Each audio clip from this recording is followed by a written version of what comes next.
Lawanlah iblis, kasihi musuhmu.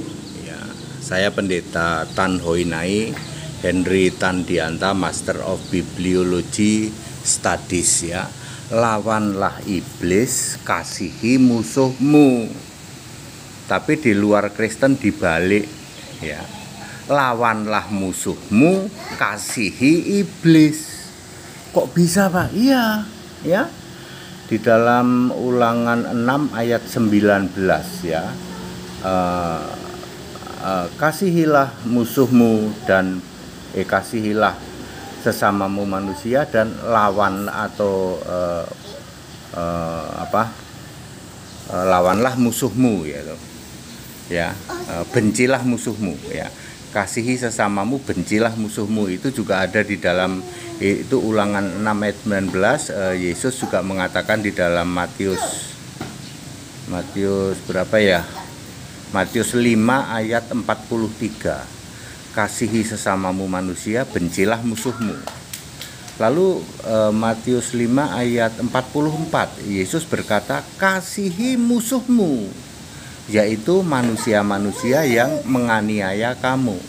Jadi kalau musuh itu dikasihi. Lalu 1 Petrus 5 ayat 8, lawanlah iblis.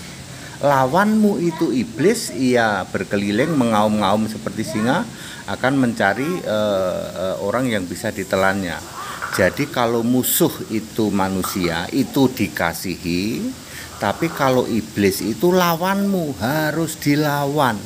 Saya ulang, musuhmu yaitu manusia, itu harus dikasihi. Manusia ini bisa membenci kamu, bisa menganiaya kamu, harus dikasihi.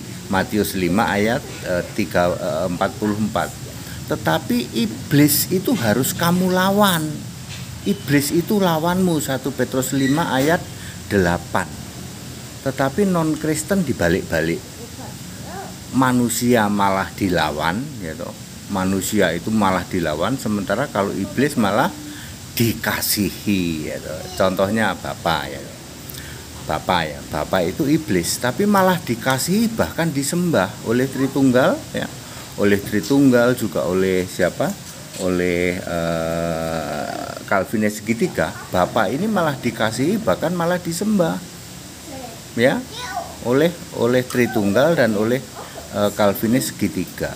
Demikian pula iblis ini malah diberitakan supaya tobat.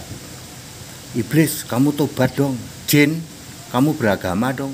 Ya, setan tobat, jin beragama. Ya, supaya iblis itu bisa masuk surga.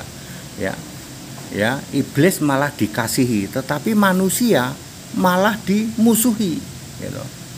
Ya, pemberita Injil Kristus itu oleh Tritunggal malah dimusuhi. Ya, dimusuhi, dilawan. Tapi iblis disembah, Bapak iblis ya. Jadi di luar kekristenan, yaitu oleh Tritunggal dan Calvinis segitiga, terbalik-balik.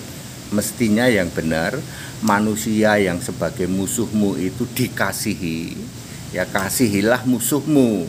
Berdoalah bagi mereka yang menganiaya kamu. Matius 5 ayat 44. Dibalik oleh Tritunggal, oleh di luar Kristen ya toh. Bencilah musuhmu, tapi kasihilah lawanmu. Iblis itu mestinya kan dilawan, tapi malah dikasihi. Iblis ya, tobat dong biar kamu masuk surga. Tapi para pemberita Injil harus dimusuhin, harus dilawan.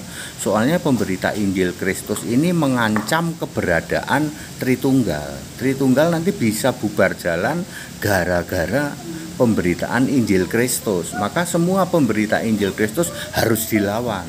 Tapi iblis dikasihi, ya disembah. Kebalik-balik ya. Jadi yang benar adalah musuh itu dikasihi. Musuh itu manusia ya. Yang Alkitab membedakan, kalau musuhmu itu manusia, kalau lawanmu itu iblis. Tapi yang ada iblis disembah. Ya, iblis disembah supaya iblis ini tobat ya. Jin tobat, setan beragama, atau jin beragama, setan tobat. Ya. setan masuk surga, iblis masuk surga. Tapi kalau di dalam Alkitab tidak ada option iblis masuk surga, itu nggak ada. Tidak ada option iblis masuk surga, nggak ada. Ya. Iblis itu sudah ditetapkan di dalam neraka, Matius 25 ayat 41. Ya, go to hell, ke neraka yang sudah siap sedia untuk iblis, setan-setan dan kalian semua, penyembah Tritunggal, kambing terkutuk, penyembah Bapa, ya. Seperti itu. Jadi very clear ya.